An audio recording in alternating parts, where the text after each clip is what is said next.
네. 네. 자, 너무 재밌는데요, 저는. 그러니까 말이에요. 네. 예, 이 디지털 헬스케어 분야. 네. 특수 분야의 네. 또 전문적인 내용들을 알게 되니까. 저도 뭐 투자가 없는 거는 아니지만 예, 잘 모르고 하는 투자여가지고 아까 얘기하신 그러지 말아야 된다고 하는 대표적인 사례시네요. 그래서 요만큼밖에 못하는. 네. 예. 근데 이제 앞으로 이 분야가 굉장히 맞습니다. 이게 헬스케어하고 디지털 기술하고는 이제 융합이 돼야 될 것 같은데. 그쵸. 자, 앞으로 어떻게 보세요? 뭐 최근에 저는 이 관련해 가지고 사실은 어젠가 그제 미래부에서 DNA 분야, 그러니까 이제 뭐냐면 ICT DNA라고 불리는 분야에 대한 이런 발표하는 자리가 있었어요. 네. 대토론회 자리가 있었는데 거기에 이제 뭐냐면 AI 그리고 5G, 빅데이터, 사실은 블록체인이 있는데요. 블록체인은 이제 약간 요즘에 관심이 없어서 조금 이제 빠져버린 거고. 네. 그래서 요 이제 세 가지에 대해서 얘기를 했었는데 그 중에 하나가 이제 AI 분야에 딱 보니까 2020년대 중반 정도 되면 머리하고 브레인하고 연결하는 칩 인터페이스가 나온다는 거예요.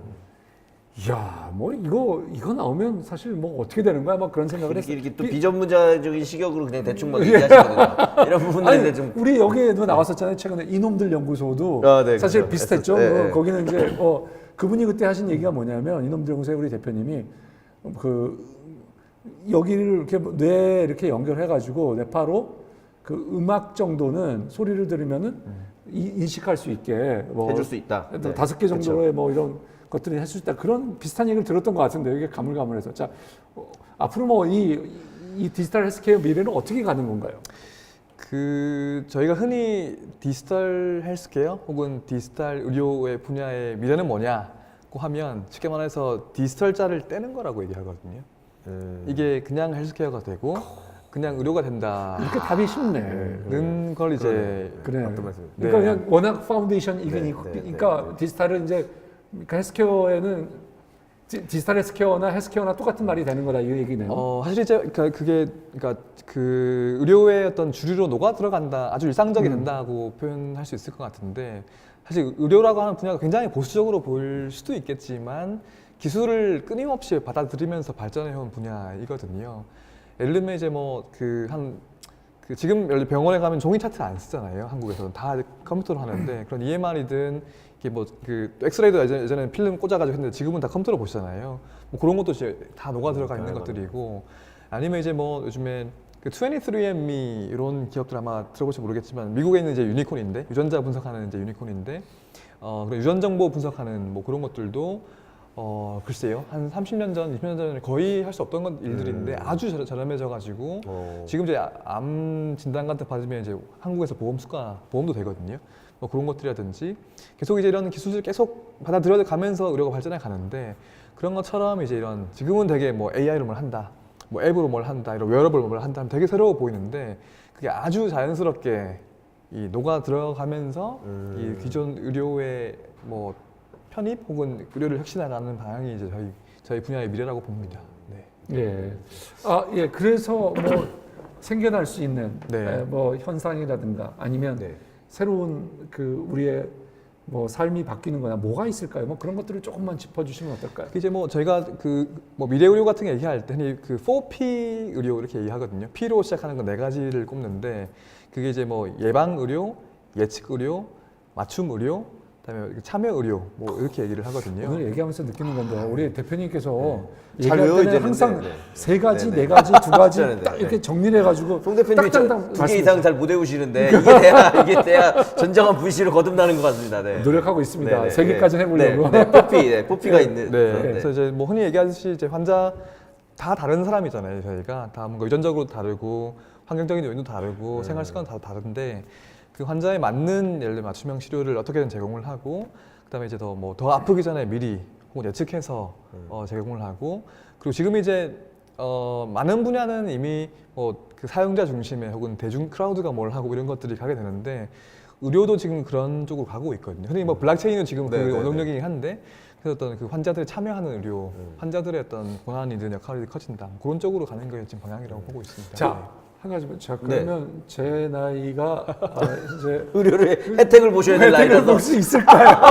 이런 사심 방송으로. 네네네. 김판권 대표님 제가 보고 왔는데 30대라고 말씀하시던데. 아니, 네. 하여튼 뭐 그 이미 그런 것들이 되고 있는 것들이 있고요. 예. 특히 예를 들면 뭐 만성질환 관리라든지 예를 들면 뭐 당뇨라든지 고혈압이라든지 이런 것들이 이제 이런 앱만으로도 그 실제 아까 말씀드린 근거 에비던스를 가지고 혈당 관리라든지 그런 할 수 있는 것들이 나오고 있고 많은 이런 서비스들이 그런 것들이 보면 이제 어떤 보험사랑 연관된다거나 아니면 신약 개발, 제약사랑 연관된다거나 하면서 또 다른 이제 변화를 만들어내고 있거든요. 그래서 최근에 이제 그 혹시 보시면 삼성화재 컵 뒤집으면서 그 네. 차태현이랑 하던 그 광고. 그 네. 전만다 네. 그 나오는 게 네. 있는데 그게 보시면 이제 제가 다음 주에 인터뷰 저희 방송에서 하는 퓨레이 파시티브라고 하는 당뇨병 관련 앱 만드시는 휴레이 파시티브라고 휴레이 하는 파지티브. 네, 그 당뇨 관련 앱을 만드시는 그러니까 플랫폼 만드시는 스타트업이 만든 앱을 삼성화재에 쓰시는 건데 그 앱을 쓰면 당뇨 관리가 잘 된다는 당화혈색소라는 수치가 있습니다. 그 관리 잘 된다고 하는 거를 이제 임상시험 통해서 증명을 했죠. 그래서 앱을 쓰면 앱만 쓰면 예를 들면 원래는 당뇨병 약을 먹어야지만 수치가 떨어지는데 약을 안 먹어도 앱만 쓰면 수치가 그래요? 떨어집니다. 야, 그런 것들이 나는 이제 필요한데.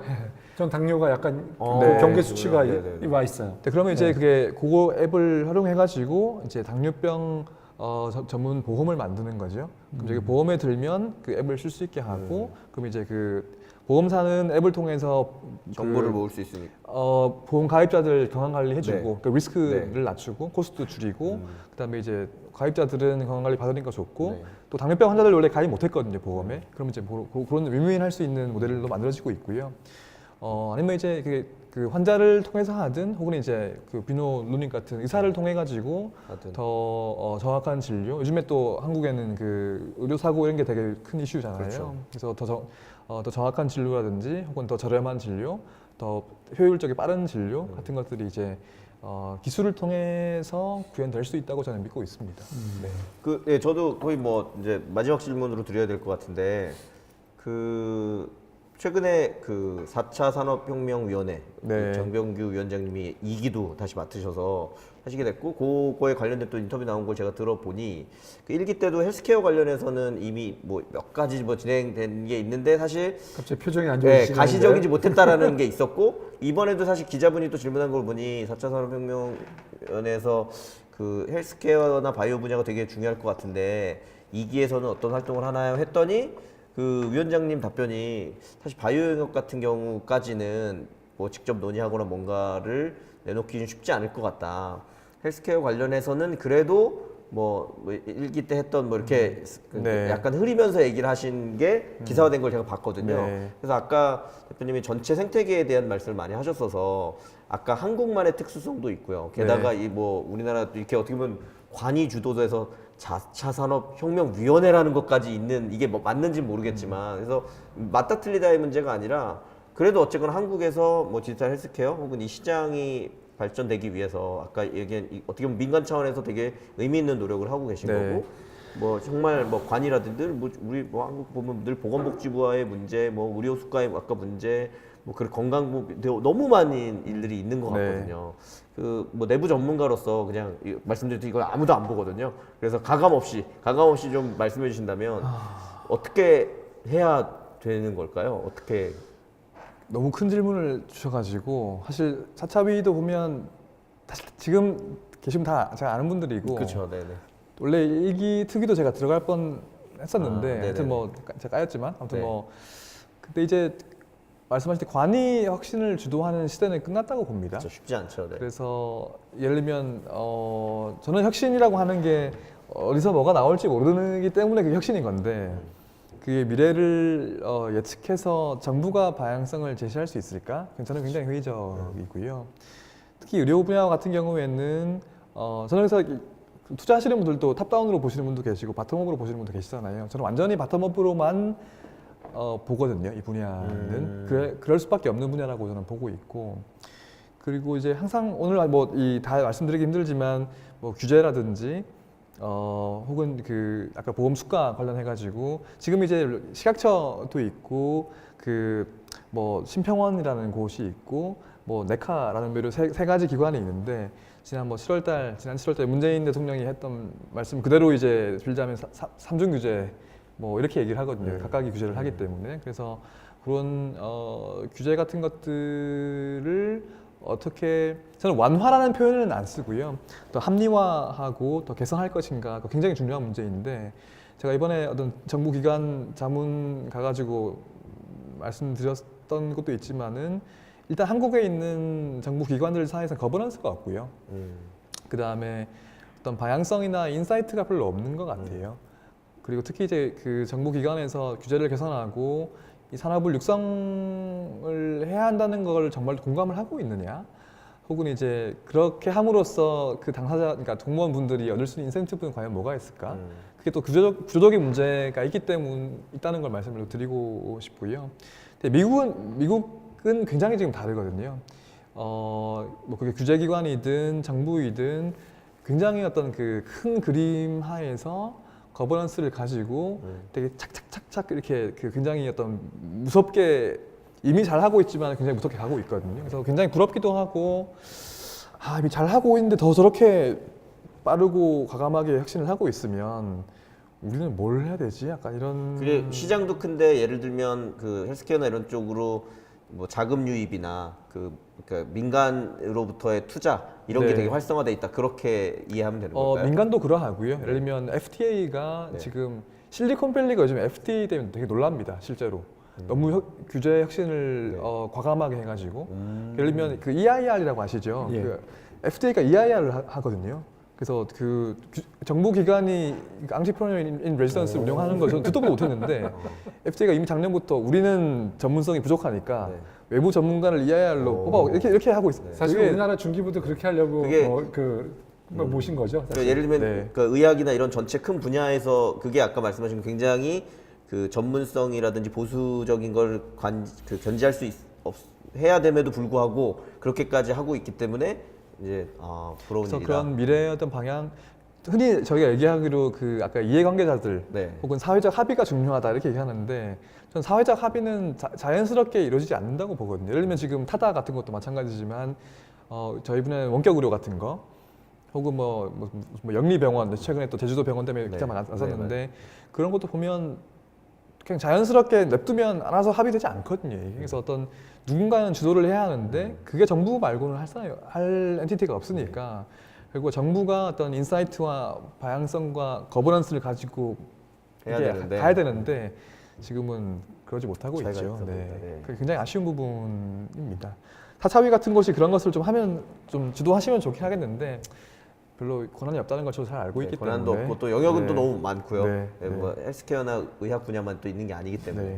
네. 자, 이제 우리 네. 마치려고 하는데요. 네. 자, 우리 홍 대표님 어떻게 보셨습니까? 저는 오늘 뭐 늘 제가 요즘 진행하면서 늘 너무 좋았다고 해서 네. 너무 입바름 소리처럼 들리겠지만 뭐 나쁜 적이 한 번도 아, 없었던 아니, 것 같은데. 오늘은 특히 더 좋았습니다. 왜냐하면 네. 저는 오늘 딱 그 저희가 지금 거의 3부로 끊어서 했는데 딱 그렇게 구분이 잘 된 것 같아요. 첫 번째에서는 실제 대표님이 포함한 이 디지털 헬스케어 파트너스가 하는 일과 그거에 대한 전반에 대한 리뷰와 내용을 가감없이 잘 얘기해 주셨고, 그다음 두 번째 파트에서는 또 대표님 원래 가지고 계신 그 분야에 대한 전문적인 저희가 일단 듣기에는 혹은 이제 IT 관계자들이 보기에는 나름대로 그 경청할 만한 좋은 인사이트? 인사이트와 내용들을 또 가감없이 얘기해 주셔서 좋았고요. 그리고 마지막 지금 세 번째에서는 뭐 이후에 뭐 방향성이나 이런 거에 대해서도 물론 이제 강론으로 내려가면 훨씬 더 할 얘기는 많지만 네. 뭐 그것까지 할 수 있는 건 아니니까 한 시간 정도 시간 범위 내에서